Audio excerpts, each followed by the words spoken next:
The Seattle Kraken prepared to take on the Toronto Maple Leafs for Hockey Night in Canada, but that might not be the most exciting game of the weekend. And that's why we're live. Here we go. Oh, intro now.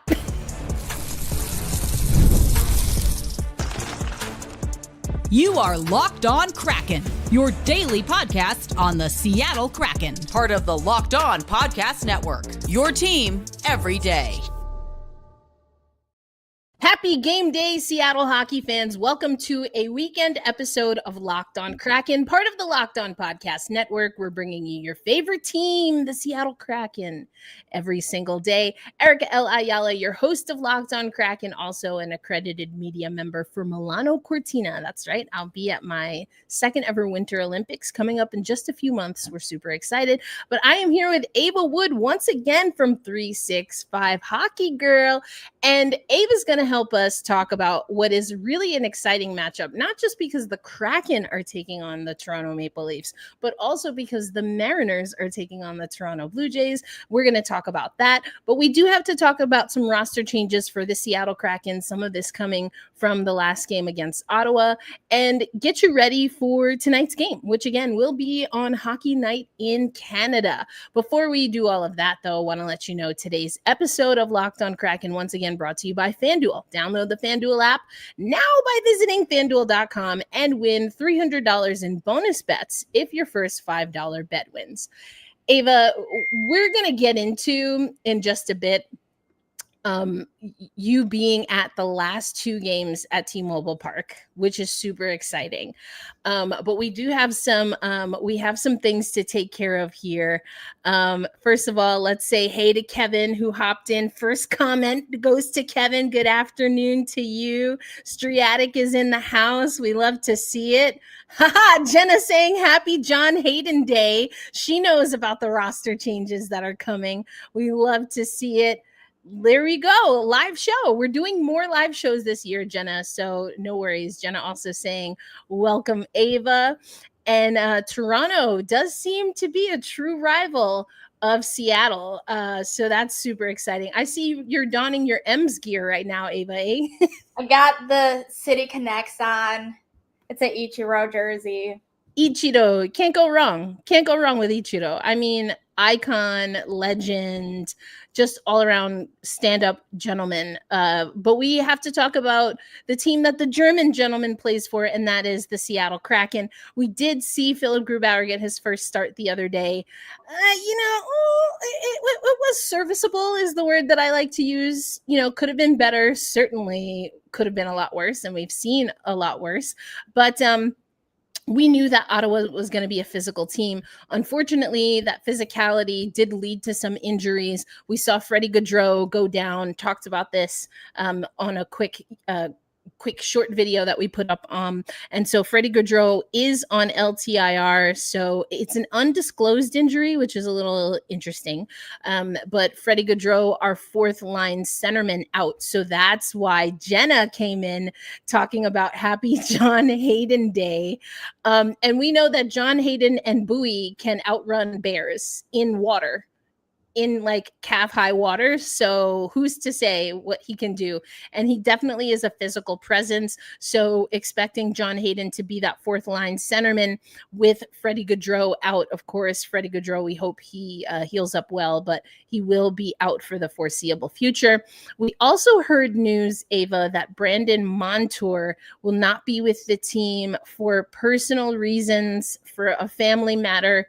We don't have more information at the moment. Of course, we wish all the best for Brandon Montour, but that does leave a blue line spot, a defenseman out of the lineup. Cale Fleury is expected to pop in there. Cale's game versus Brandon's game, very different. So I don't think we're going to get what you might see from Brandon Montour from Cale Fleury. Brandon has been great this year. with being really proactive and getting up in the attack. And Cale Fleury, I think, is going to be more of your stay-at-home defenseman. So that's what we're looking for there. We didn't see Jared McCann at morning skate. We were told, though, that that's just for maintenance, or as Dan Bilesma would say, he was maintenancing. So hopefully that's just that. And it's nothing that, will take more time there. But Ava, I know the Kraken is still new to you, but 3 straight overtimes. Now, we've lost 2 of those 3, but we took on a physical Ottawa team, a really young, scrappy Montreal team, and a Vegas Golden Knights team with Mitch Marner. What are your thoughts from what you've been seeing from the Kraken so far? Honestly, I can't lie. I haven't really been watching that much of the Kraken. That's fair. The M's have your attention, and we're going to talk about that. We're going to talk about that soon. I love it. That's fine. And it's fair. Listen, the Kraken have a lot of work to do. They are doing, they're doing about what I expected them to do, which is to be like a lunch pail team. What I like is that we're seeing the discipline under Lane Lambert, in my estimation, just be a lot better. And speaking of Lane Lambert, let's go to what Lane said at morning skate. Now, he has ties to Toronto in a few different ways. So, we'll talk about this a little later in the episode. But first, let's just hear from Lane talking about tonight's game. To start with this, didn't see Jared McCann. Oops, wrong Give wrong an button. update There on we him. go. Yeah, just maintenance.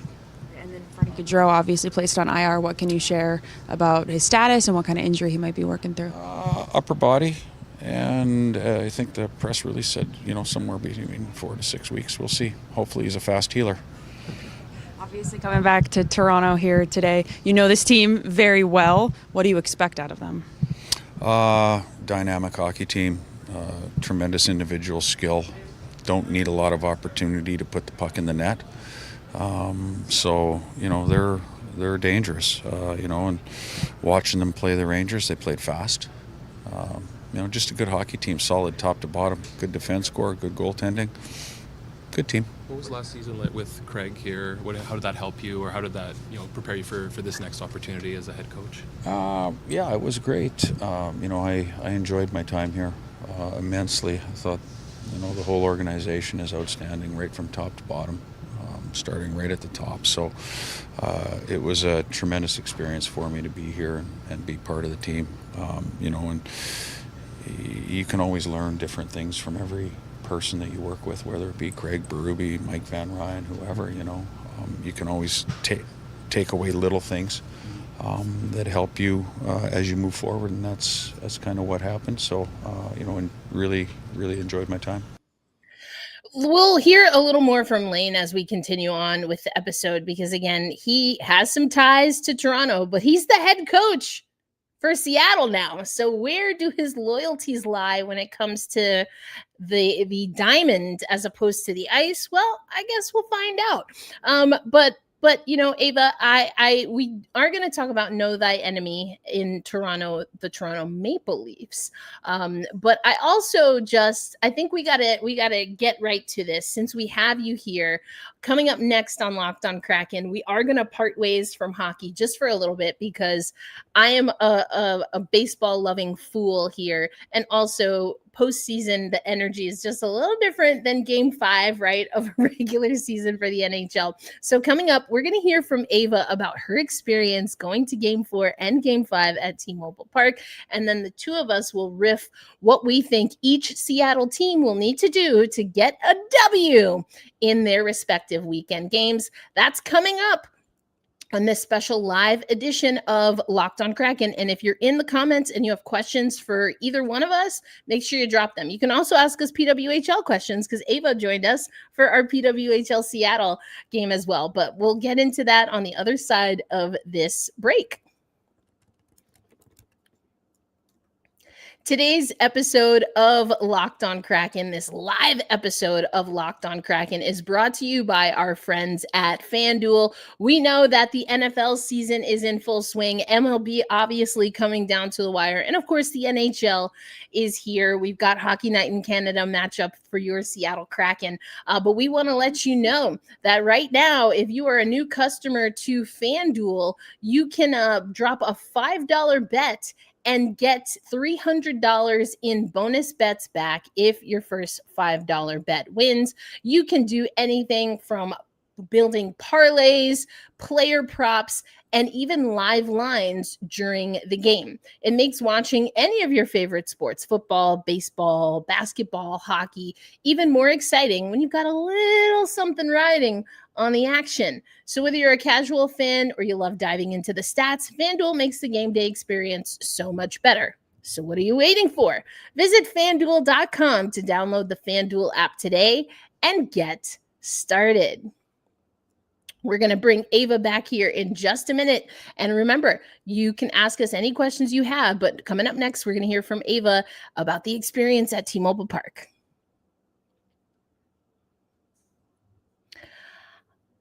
All right, Ava, let's see. First, I know that you want to come back to some Seattle ties between hockey and baseball. So we're going to get to that, especially in the Know Thy Enemy / keys to the game. But first, let's talk about this. When we recorded the PWHL Seattle episode that we aired on Locked on Kraken on Friday, you were getting ready to go to Game 4. And at that point in the series, it really didn't look good for the home team in either ballpark.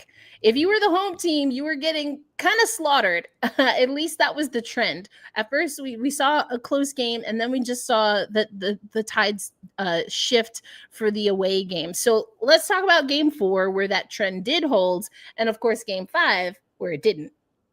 Yeah, I mean, what's happening right now in Seattle is so special, and like, I think there is a lot of pressure on them, and I think you can kind of see that on you can kind of see that on both ends, right? Like in Toronto, it's like there's so much pressure from their home fans. Come back to Seattle, everybody thinks that Seattle's gonna win it, so then there's all that pressure, and then like we can't pitch. But I just had a really, really good feeling about Game 5.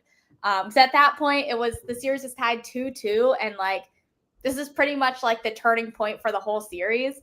But as soon as I went into the stadium, I could feel the good vibes. Like it's hard to describe, but like I could really feel it. And like even when we were behind, I could feel it because like you could just tell from the players and from the fans, like everybody had a good feeling. So I mean, awesome. I love that. It seemed like it was a beautiful night to watch baseball. You know, you've got a franchise that with the win in Game 5, I didn't know this. I learned this listening to Locked on Mariners, Ty Dane Gonzalez and Colby. They do a great job. We've squad casted, as I like to say, with them.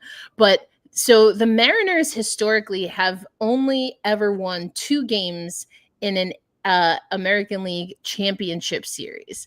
They've never gotten to 3 wins, which now they have, and will have to get another win if they want to go to their first ever World Series. So you talk about the vibes being good. And then, of course, it's Cal Raleigh who is able to tie things up. But it really was all about Eugenio Suarez, right? Game 5. Yeah. So I can give for any Kraken fans that might not be as well acquainted with the Mariners. The first thing I want to highlight about Cal Raleigh, you probably heard, oh, he hit so many home runs, but he's also the catcher, right? Mm-hmm. So he's doing so many other things than just hitting home runs. So actually in that 3rd inning, there was like this huge double play. Like the Blue Jays had the bases loaded, 0 outs, and we were able to work out of that and keep the Blue Jays offense from scoring. And so actually at that point, that's when I was like, okay, we're locked in, because we had the same exact mirror of that situation when we had the bases loaded, right? So for that Gino home run, that was almost like a mirror of that 3rd inning, but it was in our favor. And then, so what's also huge about the Eugenio, or as fans call him, Gino, what's huge about him is that he's really known as the good vibes guy. Like that's his whole thing. Like he brings the good vibes. You know, he used to be on the Mariners, and then we traded him away before we reacquired him right before the trade deadline. So like we were bringing him in for the vibes, but we were also bringing him in for his home runs. But unfortunately, he was really struggling. He was really, really, really struggling with his home runs. And then so to come out like he did, not just to hit the grand slam, but even before that, he hit 2 home runs in this game. He did. That's right. Yeah. So for him to have that performance as someone who, he's not our Cal Raleigh, he's not our Julio Rodriguez. We've expected him. We want him to be a star, but it was almost to the point where it was like, okay, like, do you know what's going on?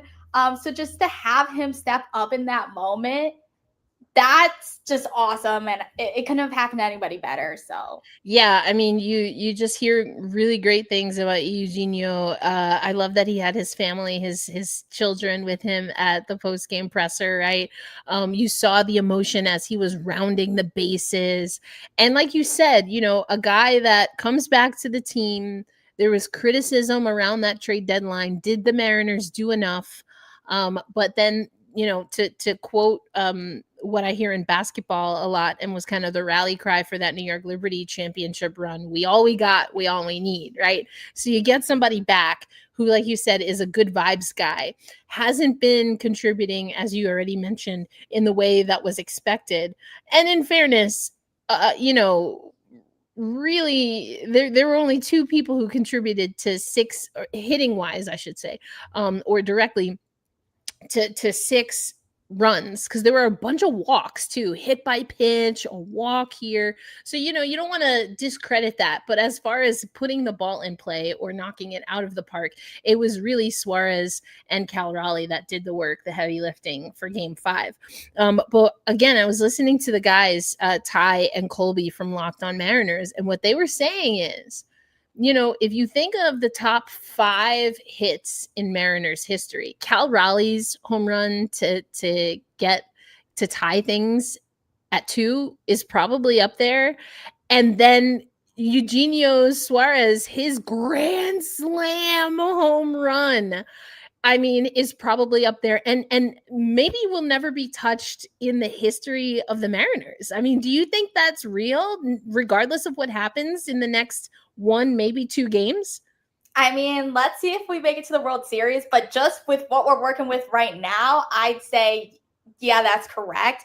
Also, just more about the vibes in the stadium, right? Because I think if you go on social media, you're always going to see the Grand Slam. The Grand Slam was awesome, but the vibe shift occurred with the Cal Raleigh tying homer. Like, I don't know if you get the Grand Slam without that awesome tying homer, because as soon as that happened, entire 47,000 people, vibe shift. So loud. It got so loud. And what Striatic is saying is, like, the Blue Jays pitching just crumbled under the pressure.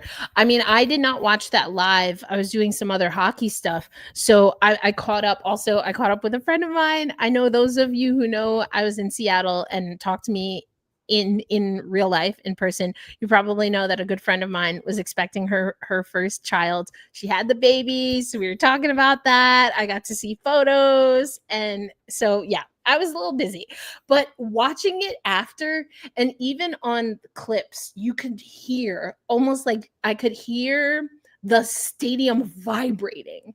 Like, that's insane. That must have been so sick to be there for that.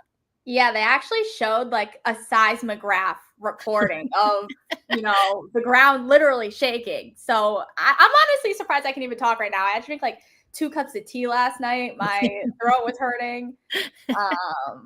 Some ugly screams. But that's what sport is all about. I love it. Good. Jenna saying good vibes are important. Congratulations. Thank you. Yeah. Thank you. That I'm assuming that was because my friend just had her baby, and I have a little niece now. So yes. Gino Quicks. Yeah. I also thought of a way that this could relate to the Kraken, though, because I do see a kind of similar trajectory with the Mariners that I do with the Kraken. So I think, like, just as a Mariners fan, like, for so long, the Mariners were kind of known as being a mediocre team, to put it nicely. Like, and that's not, I'm not trying to be mean, but that's just kind of how they were known. And if you look at like what changed last year to this year, we got a new manager. But we did have really key players that we acquired during the trade deadline, those being Josh Naylor and Eugenio Suarez. But when you look at the rest of this team, it's the people we already had. Our stars are being our stars, and guys who maybe weren't as good last year are really like exploding this year. Like if you look at Jorge Polanco. So it's almost inspiring to me because I can really see, like, if we bring in Dan Wilson, yeah, he was able to change this ball club. And so that's what excites me about a coaching change, because sometimes it feels like you're just doing coaching changes to do coaching changes, but sometimes it really, really works. I love that you mentioned that. You also mentioned Naylor, who has worn the menacing third jersey, right? After they got into the ALCS, or I guess won in the ALDS, he wore that for the celebration in the locker room. So we love that. We know that Julio has he was on the Zamboni for one of the preseason Kraken games. So what Jenna is saying, the Kraken and the M's have done a lot of cross promotion. Absolutely. And I think what you're saying about Lane Lambert, or what you're saying about the connection between the Mariners and the Kraken, and by way an extension of hockey, Lane Lambert coming in, I think that really stands true. And I can't remember who it was, but we had someone who is a subscriber and a listener or viewer comment on YouTube in the off season saying that they think that what the Kraken are trying to do is capture the lightning in a bottle that we had in season 2. And that same phrase that I used before, we all we got, we all we need. We didn't do a lot at that trade deadline. Now, let me just preface, I don't think the Kraken are going to be silent this trade deadline. But what I'm trying to say is that we came into this season just getting a few key pieces. Mason Marchment, we talked about Gaudreau, even we've got Murray, who's the third goaltender now, alongside Philip Grubauer and Joey Decord, who we're expecting will start again. And then it's hockey club opportunity. We've been saying that for a while. It's all about the opportunity for the Berkeley Cattons. We see Ryan Winterton. And shout out to Emerald City Hockey, because they mentioned something I forgot to mention on the episode the other day. But speaking of Berkeley Catton, if he's a healthy scratch again, which it looks like he will be tonight, then he can do a conditional stint in the AHL. If I had to guess, that's what we're looking at. I've said it before. I just don't think Berkeley Catton is ready to be a day in, day out NHLer, and he has no AHL experience whatsoever. So I think this is the right move. So anyway, I just want to say, in this house, we love Berkeley Catton. We love Berkeley Catton. I mean, I love Berkeley Catton too. I don't have an issue. I just think that, comparative to his situation is what's funny to me, and this is an aside we'll have to talk about on another show, because I do want to get to our three keys for each Seattle team. But I think the way that Shane Wright's situation was handled versus Berkeley Catton is like night and day. I do think that Shane, being the presumptive number 1 pick and then quote unquote dropping to the Kraken at 4, had something to do with it. But in my estimation, just even size wise, Shane Wright was probably more NHL ready than Berkeley Catton, in my estimation. That being said, Berkeley Catton, I mean, when he gets going, he can be really nasty, like he has a lot of potential, but he's got a lot of work to do. He's got to learn a faster paced game. He's more high intensity, and he's got to beef up a little, which Shane has done. So anyway, we'll see what happens there. But we're going to hear a little bit from Maddie Beniers. And are we getting playoff mustaches from the Kraken in October? And is this a little more crossover? We'll talk about that, and then we'll give you our keys to victory for Seattle, the Mariners, and the Kraken as they take on Toronto Saturday and Sunday, respectively. This episode of Locked on Kraken also brought to you by our friends at Monarch Money. Most people can't name all their financial accounts or even what they're worth, whether it's 401ks, properties, investments. And if you don't have the full picture, you can end up leaving money on the table. And that's where Monarch Money comes in. It's an all-in-one personal finance tool that brings your entire financial life together in one clean, easy-to-use interface that you can use on your laptop or your mobile device. Monarch is built for people with busy lives, people like me. If you put off organizing your finances, Monarch is for you. Monarch does the heavy lifting. You can link all of your accounts in minutes, including with you and a business partner or a life partner, anyone that whose finances that you or financial accounts that you share. You can see clear data visuals and get smart categorization of your spending, and you can finally feel in control of your money without ever touching a spreadsheet. So don't let financial opportunities slip through the cracks. Use code LOCKEDONNHL at monarchmoney.com in your browser for half off your first year. That's 50% off your first year at monarchmoney.com when you use our promo code.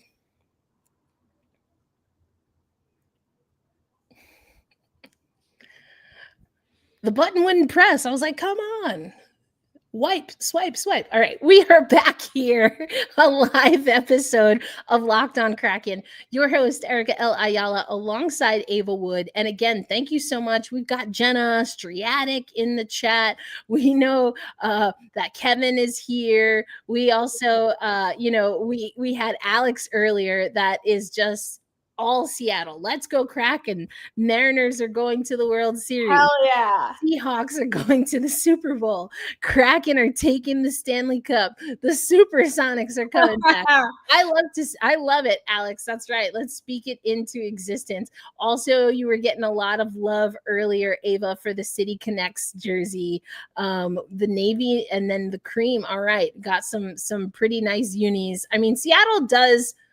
Seattle sports overall, they have some pretty sick jerseys and different combos. All the more reason PWHL Seattle, they really got to bring it. They really got to bring it. Is our YouTube freezing? I hope not. It might just be that it's a different when I'm toggling live comparative to when I edit all of my little bloopers out. So just bear with us, but hopefully it's not freezing. Yeah, so Jenna just saying, yeah, don't think Berkeley Catton is ready for the NHL at all. I think Wintz belongs in the AHL personally. Well, we'll see. I think Ryan Winterton, he hasn't necessarily stood out in like a stellar way, but he is, again, I'll use my word, serviceable. And so I think that we can definitely see more improvements there. Preseason game where Catton took 3 penalties for bad stick defense probably ensured he'd go to the AHL first. I mean, I talked about that. And listen, did I think he played bad? No. And yes, the Seattle Kraken take stupid penalties all the time, but it's a new regime. It's a new era. And Lane Lambert, the thing I like about Lane, and I've said this a few times, is that if there's an issue, he's going to address it and try to correct it right away. He doesn't let things simmer. And, yes, it's like, we'll get better, but he's like, we'll get better because we're going to do better, not just like through osmosis. And because we say it'll be better, which is interesting because I did see up in the comments, people talking about shootouts. And after that loss in Ottawa, I was like, yeah, I wonder if they've started practicing shootouts more. We've never really been great at the shootout. Also, Adam Larson in the shootout. Who says no? Who says no?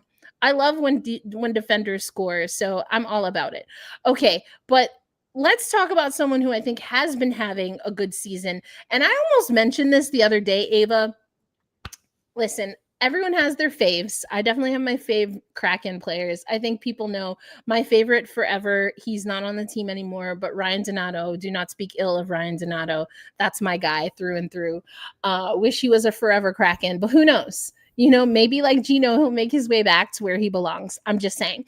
But also Matty Beniers is one of my faves. And I've noticed he's got a little scruff he's been growing. Now, he's on the slender side, so he hasn't bulked up quite the way I think that he wants to or probably needs to, but he definitely can grow a beard and a stash. And I've noticed that he's had a little scruff going, whereas Ty Cartier, who usually has his 5 o'clock shadow, has been clean-faced. So very interesting. These are the things that I notice, and this type of stats and analysis that you can expect, especially on live shows of Locked On Kraken.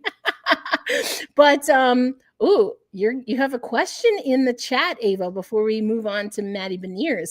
Do you have a favorite Kraken? Probably Joey Decord or Vince Dunn. But I also really like Brandon Montour. I mean, I don't know that you go wrong with any of those choices. Donato, Jenna and Striatic get me. Ryan Donato all day. He scored his first goal 2 nights ago for the not Kraken, as I like to say. Donato he's up there. All right, but let's hear from one of my active favorites, and that is Maddie Beniers. First, we'll hear him talk a little bit about the Mariners and the excitement in Seattle, and maybe also if the Kraken locker room is showing solidarity with their facial hair. Hockey question. Did you catch the Mariners game last night? Yeah. Is it kind of ironic or kind of fun that we're in the same city that you're playing the Maple Leafs while this series is happening? Yeah, it's pretty funny. It's definitely ironic. I mean, it was a great game. It was pretty crazy. I thought the Jays might have had that in the late 8th, and then Raleigh's big home run, and then Suarez coming in clutch.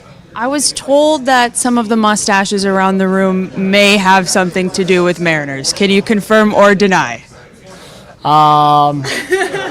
Baxi's definitely is. Yeah, I mean, I think that's kind of what it's turning into a little bit is, you know, a bunch of people asked me when I first shaved it, is that for the Mariners? I was like, I was kind of just messing around, and they keep winning, so I just keep keeping it. I know that Riker is not playing right now, but do you know the status of his stash at all? It hasn't grown in like 6 years. It's the same.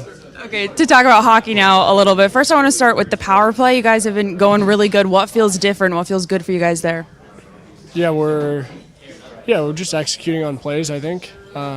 Executing on plays, shooting more pucks, and getting pucks back. That's really, it's pretty simple when it comes down to it. You win puck battles, you have more zone possession time, they get more tired, you get more shots on net, you retrieve those, and I think both units are doing a great job of that. So, I think it's, like you said, it's been going well.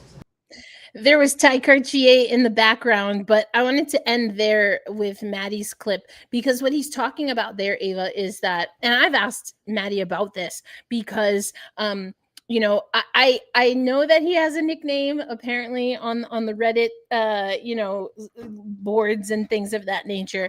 He's a little, what I like to say, wobbly when he skates sometimes. And I do think he's been more direct, but also his direct game and the Kraken's direct game with how they approach trying to regain possession. I talked about Brandon Montour and him pinching up even as a defenseman to really push the puck out of the defensive zone. They're not spending a lot of time in the neutral zone. In my estimation, I guess my eye test is telling me that they're really cutting through the neutral zone, not getting jammed up or stuck in the neutral zone. I love stuff like that from the Kraken. And that's one of my keys to this game. They really are going to have to be super aggressive. They're going to have to do our 3 Fs. They're going to have to play fast. They're going to have to forecheck. And the third F is have some fun. It's hockey night in Canada, lean into the 3 Fs of it all. And so, yes, Striatic's got it. Maddie falling all over the ice and gets called Bambi. And I think some of that is just like his center of gravity is sometimes moving around. But I think that he's been more level and more sturdy in his skating. I think it was the Montreal game where I think he reverted back to some of his Bambi tendencies, perhaps.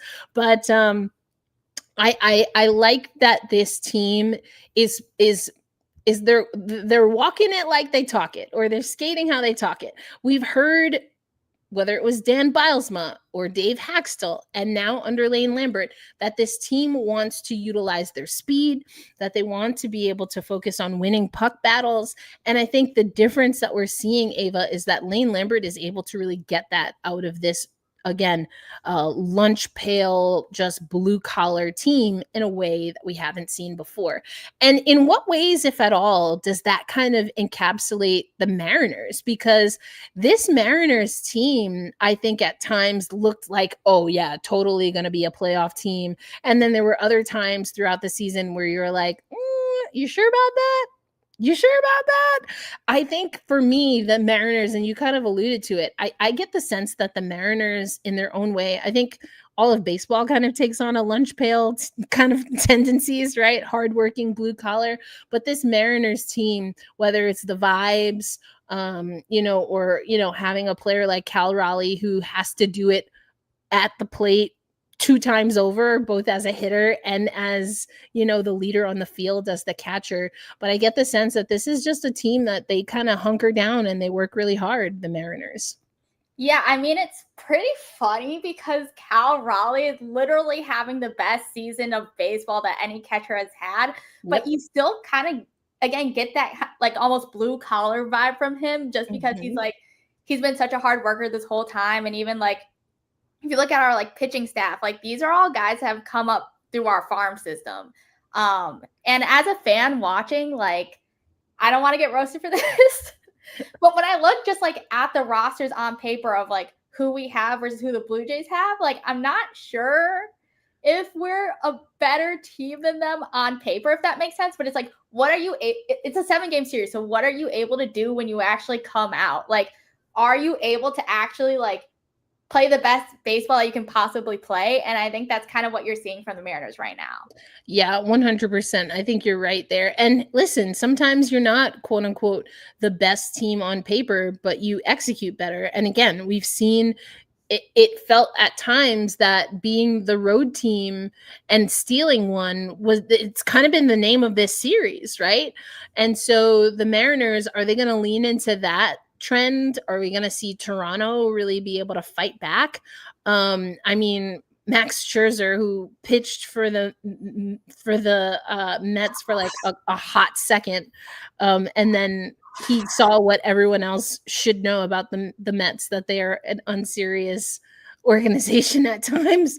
But I think that, they're really going to throw everything at the Mariners. And so that lunch pail, hardworking, go off of vibes, play as a team, really play as a unit, the sum of our parts type vibes is going to be huge for this team, because I don't know if we're going to see any more lopsided games, whether in this series or should they advance. Sometimes, like Lane Lambert said in the clip that I played earlier, sometimes you have to be okay with being in a dogfight and knowing that it might be next run, next goal wins. And so I think that's going to be interesting.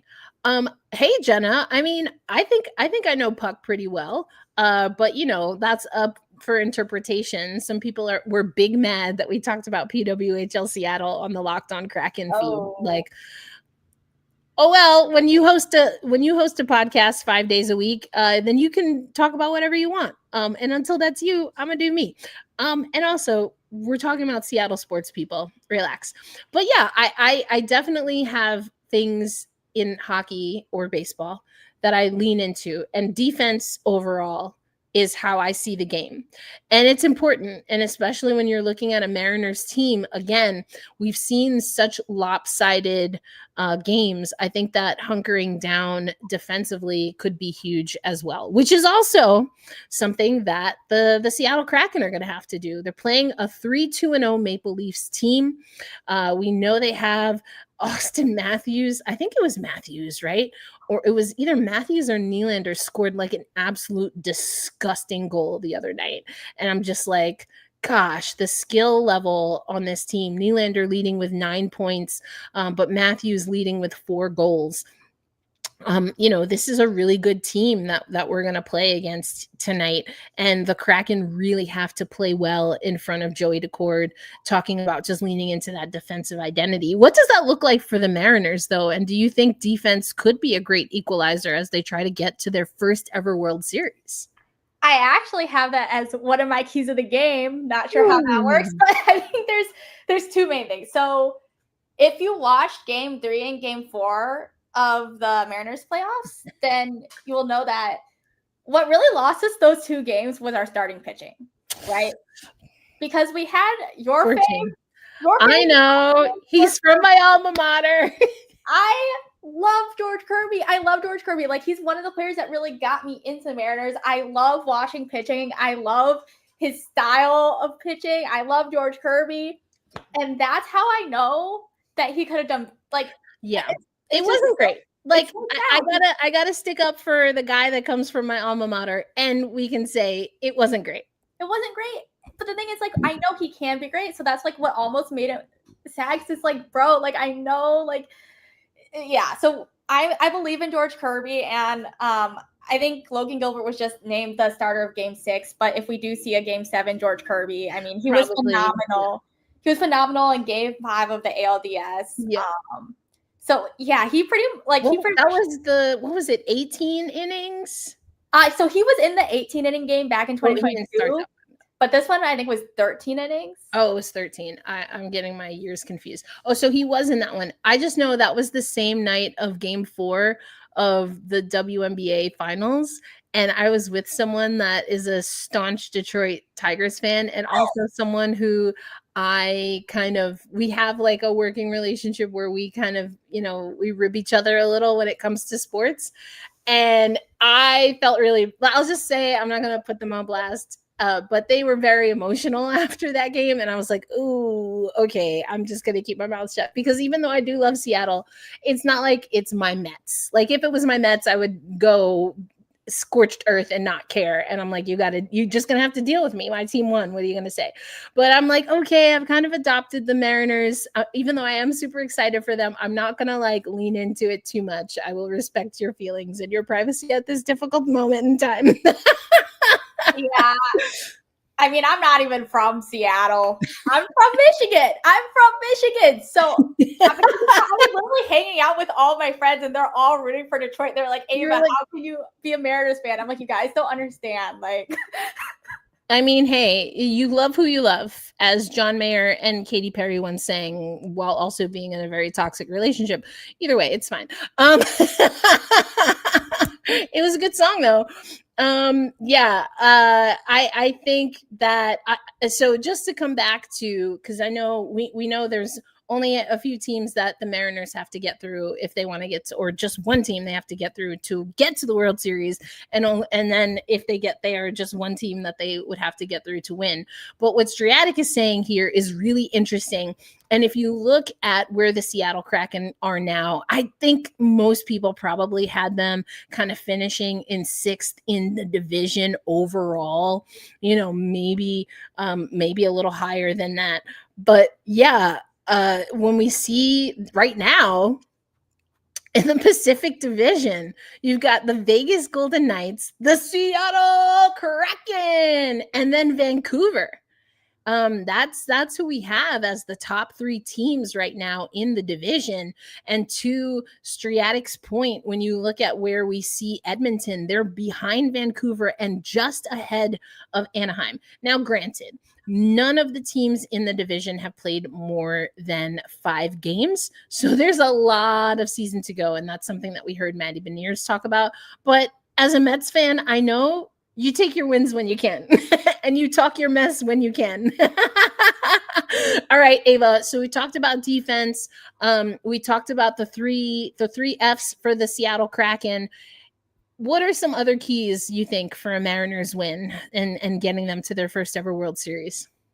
Yeah. So actually I want to add something to my point about defense, because I do think Game 3 and Game 4, we lost because of our starting pitching. But the other thing about the Blue Jays is that they're just so good offensively that they are inevitably going to hit the ball. Yeah. So we also have to have good defense outside of just our starting pitching, and also our bullpen is really good. So I think it's like all facets of our defense, just because the Blue Jays are so good offensively. Like, the way we are going to be able to beat them is with our defense. And then another key of the game would be management. Ooh, say more. Yeah, say more. So I think John Schneider, who's the manager for the Blue Jays, has come under a lot of fire just because some of his decisions, it's been like a little bit confusing. Like, I don't know if you saw the viral clip of him coming out to like take Max. I knew that's where you're going. I knew that's where you're going with it. So I think that, and then him like pulling the starters early when I think that Mariners do have a better bullpen, and then like his decision with the bullpen last night. Some fans are gonna say that the Blue Jays lost the game because of the manager. Did they lose it because of the manager, or did they lose it because of Cal Raleigh? I mean, this was the only time in the entire series where they let Cal Raleigh hit right. So I just think there's a lot of questions. And especially when you're getting towards the end of a series where it's like, okay, we're seeing the same starting pitchers again. Like, we're seeing Trey Savage again. Did we learn anything? Right? So yeah, it becomes a chess match. It does. It really does. It becomes a chess match. It's in all sports, but I think baseball is very unique because you have I mean, also football has a very large roster, right? But you have so many different things that you can utilize. We know the modern game goes to the bullpen and to specialty pitchers, if you will, a lot sooner, or at least that's been the trend. One thing I'd love to see as far as trends when it comes to baseball is sometimes you got to play a little small ball. It's quite all right to get on base, because then if you get on base, then you set someone up to hit a grand salami. Let's go. You know, I would love to see people hit for contact a little bit more. And honestly, teams that are successful at this time of year in baseball, that's exactly what they do. And so relating that to hockey, we know this is a really good Toronto Maple Leafs team. The Seattle Kraken need to play and focus on playing the best version of Kraken hockey and not just responding. I mean, obviously you have to respond to what your opponent is doing, but you can't get stuck in that. It's like, oh, they did this, so now we got to do that. I want the Kraken really to stay within their systems and within their game. We talked about there's going to be some guys, John Hayden, Cale Fleury, that are in the lineup. And so you got to keep it simple, stupid, right? KISS it, as the acronym goes. You have to keep it simple. And so whether that's, yes, Jenna, you get me, whether that's playing small ball on the diamond or just focusing on things. The Seattle Kraken have been really good at getting hits. So they're making contact. They're making clean contact. They're making it difficult for their opponents to play. And they have to keep doing that. Yes, it's especially knowing where this team has been in the depths, in the Kraken crap, as I like to say, every day or Zojers, you know what that hand signal means, because we're not allowed to curse on the Locked On Podcast Network. But, you know, we don't want to fall into Kraken crap. It's too early in the season for that. You have a chance, yes, to continue gaining points, and we'll take that. But also, now is a perfect time against a solid opponent, a really good team, to show that you not only can hang around in hockey games, but you can start taking control of hockey games. And that's what needs to happen. Ava, go ahead. Honestly, there's just so many parallels between, like, now that we're talking about it, I can't unsee it. Like, yes, like the Leafs are literally the Blue Jays. The Kraken is literally the Mariners. Like, it's such a good underdog story, but it's like the Kraken can beat the Leafs. The Kraken can definitely beat the Leafs if Kraken plays their best hockey. And will that, like, I just feel like these teams are really feeding off the vibes of each other. Like, even with the mustache thing, it's like, bro, like, Kraken just believes in themselves, and like they're feeding off the Mariners. And if Kraken wins tonight, maybe the Mariners are going to feed off of that. I'm with you. And this is very unserious from a practical perspective, but I'm dead serious as someone who believes that loyalty is important. If the Seattle Kraken and the Mariners lose this weekend, Lane Lambert needs to take a sabbatical. He needs to just leave for a little bit, because we cannot have a house divided, Lane Lambert. We know that your loyalties maybe are not completely with Seattle for the entire weekend, and we can't afford bad vibes. We need good juju here, okay, Lane? Yes, I'm joking, but also, am I? I don't know. For the sake of baseball, you need to take a little bit of a break. For the sake of hockey, stick around, because I like what you're doing. But we'll see. Either way, they're on the precipice of history for the Seattle Mariners. On the one hand, let me ask you this question, Ava, because there are a few different ways you can look at this. You need one win. Do you throw the kitchen sink out tomorrow to guarantee, or do you play the game out as it presents itself, knowing that you have a cushion? I think it's a delicate balance, right? But I think if you think you can win the game, then win the game. Win the game. If you think you can win the game, then win the game. Like, this is not the time to pull punches. And then if you don't win the game, you throw everything at the kitchen sink in game 7. That's fair. And you have that luxury. And you have to know that you're going to absorb everything Toronto has, because they don't have that luxury. They have to win tomorrow. They have to win. I also think, with the off day, our bullpen is well rested, right? Yep, that's true. So I feel good about our pitching scenario. Like, if we have starting pitchers, second pitch, hopefully we have a bullpen. So, I mean, if this goes the distance, tight game in, let's say, 6th, 7th, 8th inning, around that territory, and Toronto feels that they don't quite have it in the bag, do you think they bring out the green eye, blue eye? Is it green or blue? The green and brown? Is it green and brown? Blue and brown. Do you bring out the husky-eyed pitcher again? Because Max Scherzer, I think there are a lot of questions about his age. There are a lot of questions about him not winning in the postseason until the other night. But at the end of the day, that you want to talk about a dog. He was locked. He can, I think, melt brain cells with his glare. You talk about the red glare. That man has an intensity that you don't see often, and it's low-key frightening. I think at the end of the day, you have to go with what works. Like, even if from Mariners' perspective, right? It's like Bryce Miller. Everyone's like, "Oh, Bryce Miller's the worst starter. Bryce Miller's the worst starter." Bryce Miller won us 2 baseball games. Blue Jays would not talk about Bryce Miller, right? So yeah, if it works, it works. If it works, it works. I think it goes back to what you said, management, right? Who's going to press the right buttons?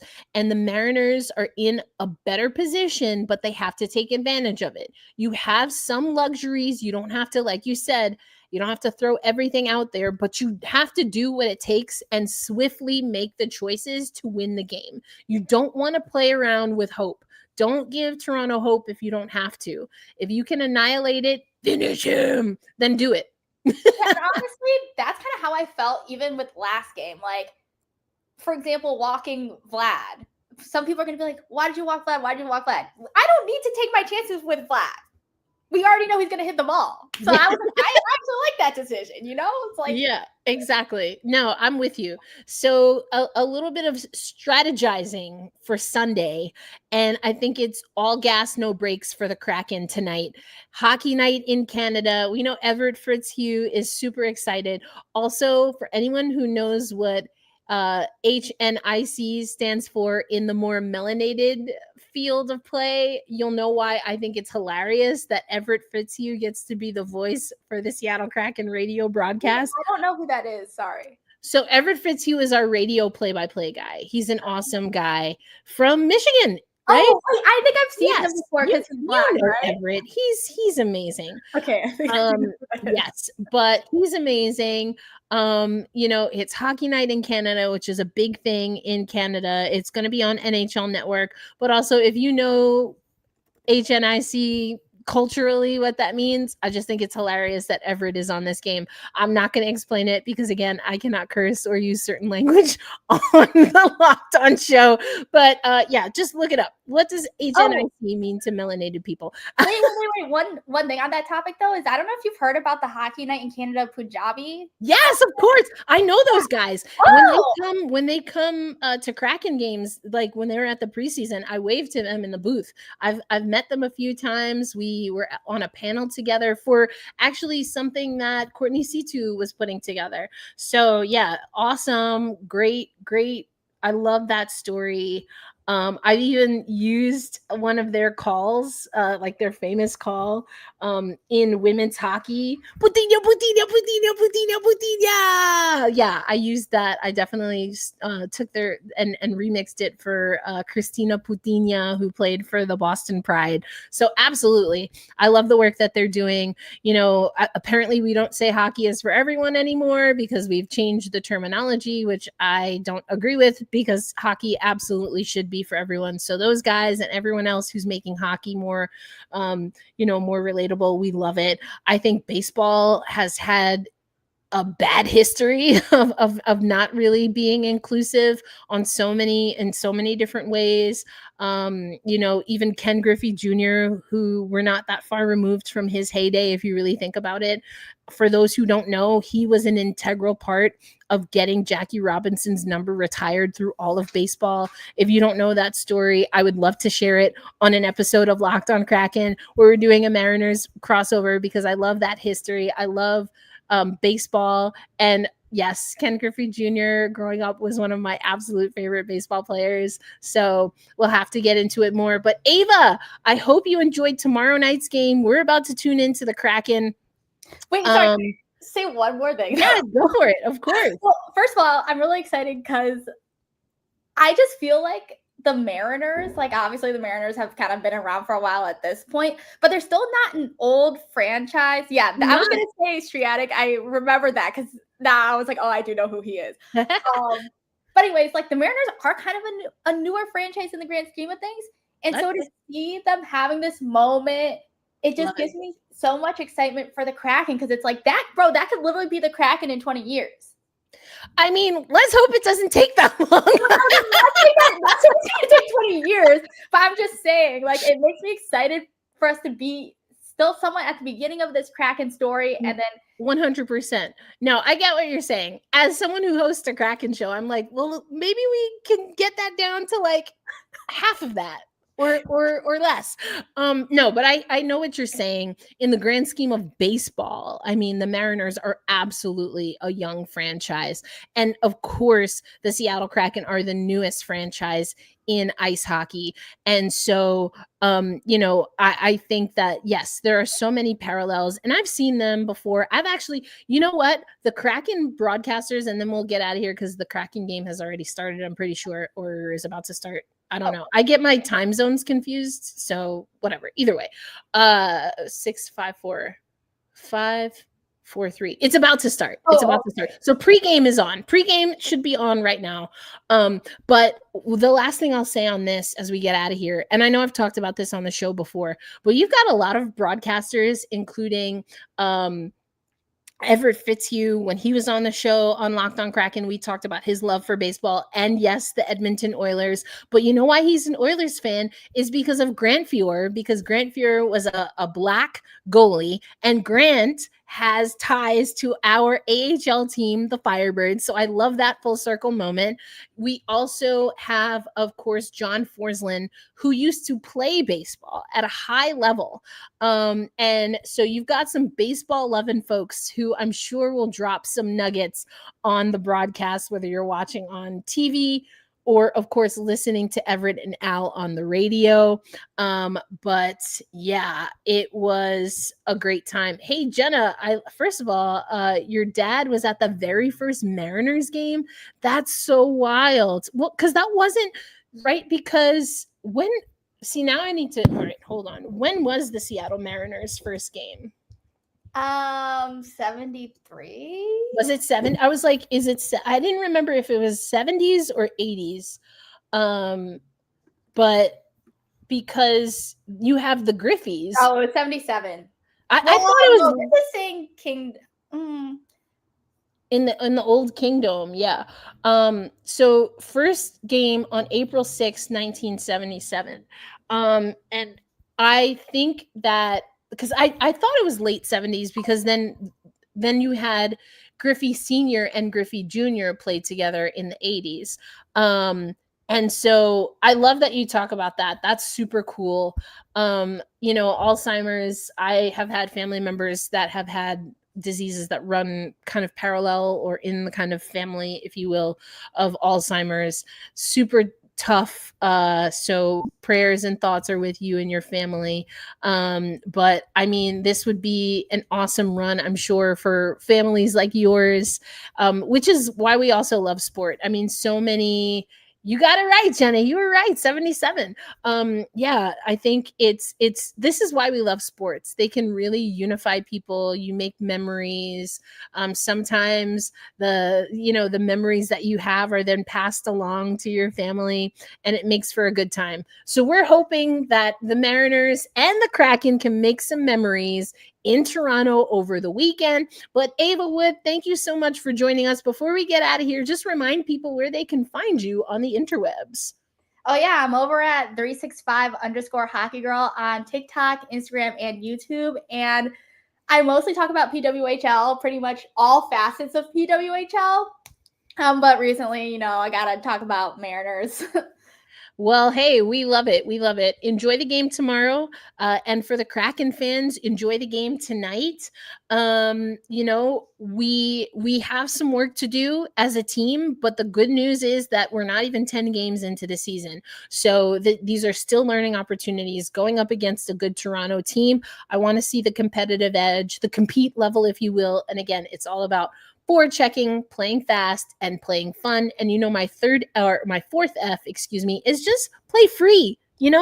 Just keep it simple. Don't think too much. Just do what you do best. And that's exactly what we heard from Lane Lambert when he said what he wants to see from Cale Fleury. He doesn't want him to play Montour's game. He needs Cale Fleury to play Cale Fleury's game. And that goes for the rest of the Kraken.